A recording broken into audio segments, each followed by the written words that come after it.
Assalamualaikum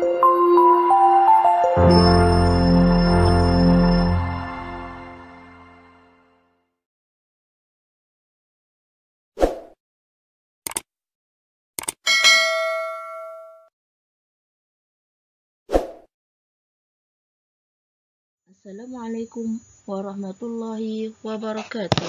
Alhamdulillah, setinggi-tinggi ucapan syukur kepada Allah Subhanahu Wa Taala kerana masih beri kita semua nikmat bernafas, mendapat kesihatan yang baik walaupun kita diuji dengan tak boleh keluar pergi sekolah, tapi kita masih diberi kesempatan menuntut ilmu secara maya. Alhamdulillah.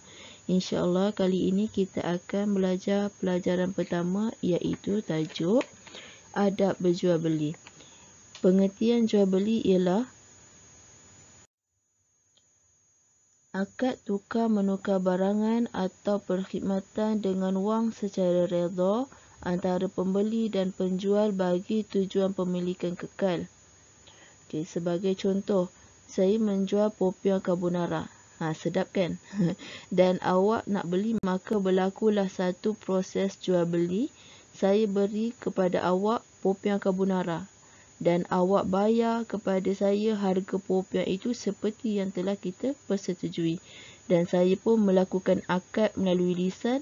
Okey, bagaimana pula akad melalui lisan? Okey, contoh, saya beri awak barang dan saya sebut, saya jual, terima kasih. Awak pun ambil dan awak sebut, saya beli sama-sama. Okey, seterusnya, adab berjual beli. Yang pertama, niat berjual beli kerana Allah Subhanahu Wa Taala. Sesungguhnya saya berniaga atau bekerja kerana Allah Subhanahu Wa Taala. Yang kedua, memulakan pekerjaan dengan Bismillahirrahmanirrahim.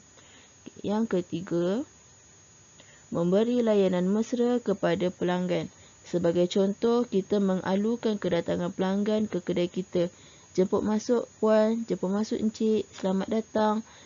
Kalau menggunakan WhatsApp, kita boleh mengucapkan terima kasih kerana berminat dengan barang yang saya jual. Itu sebagai contoh. Okey, yang keempat, mengutamakan pelanggan.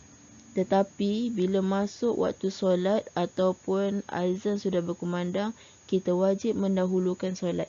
Kerana jika kita jaga hubungan kita dengan Allah, insya-Allah Allah buka lebih luas pintu rezeki untuk kita. Yang kelima, niat tidak ada unsur penipuan. Sebagai contoh, tipu dalam timbangan dan harga. Yang keenam, sabar dengan ragam pelanggan. Yang ketujuh, mengutamakan kebersihan dan kualiti.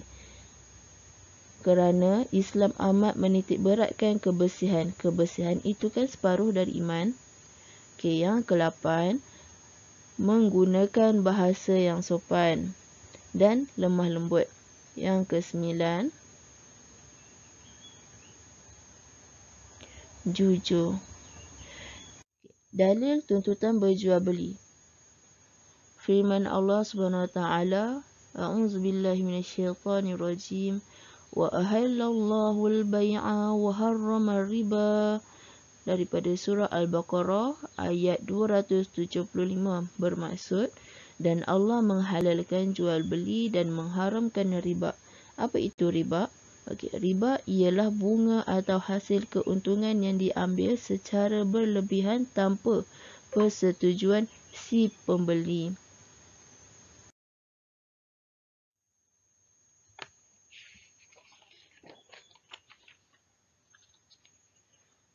Seterusnya, perkara yang dilarang ketika berjual beli. Pertama, menipu dalam timbangan, sukatan, bilangan dan harga. Contoh, pelanggan beli bawang, si penjual nak dapatkan keuntungan yang lebih, dia setting penimbang jadi lebih atau menaikkan harga jualan terlalu tinggi. Okey, yang kedua, menyembunyikan kecacatan barang yang dijual. Contoh, plastik, gula atau garam yang dah bocor, tapi si penjual masih lagi meletakkan di situ untuk dijual. Di tempat gula untuk dijual. Dan pembeli dia tak perasan bocor tu. Dah balik rumah baru dia perasan ada bocor. Tak bagus macam tu. Kalau si penjual tu dia dah tahu dah yang gula ataupun garam tu ada kebocoran. Okey, yang ketiga, menjual barang yang telah luput tarikh. Ni selalunya roti, susu dalam tin. Okey, yang keempat,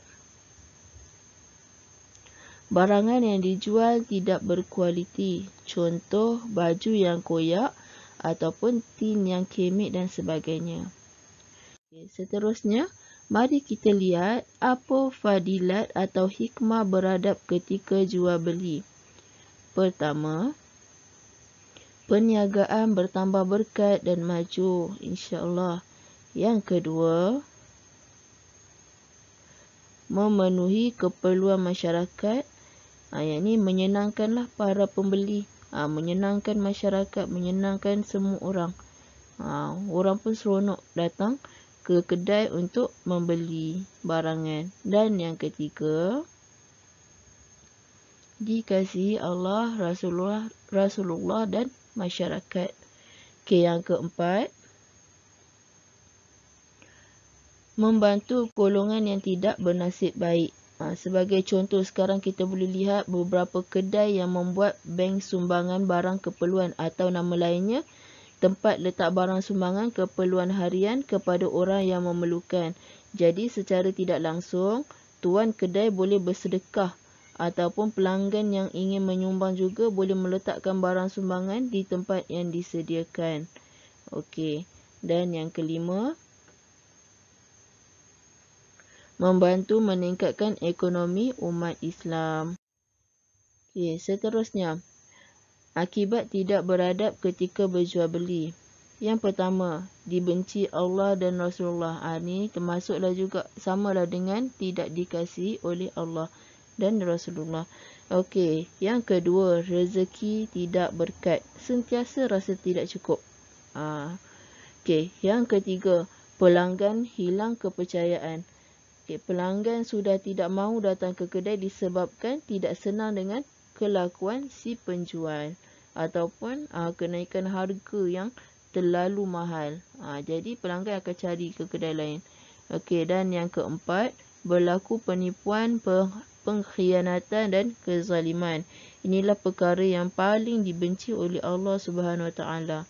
Dan yang kelima, mencetuskan perbalahan.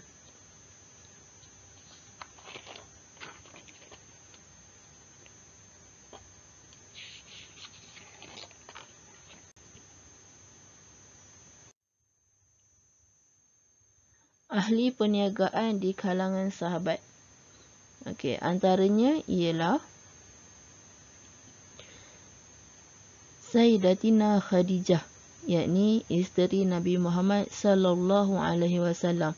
Sebelum beliau bernikah dengan baginda lagi, Siti Khadijah ni memang terkenal sebagai tokoh perniagaan yang berjaya.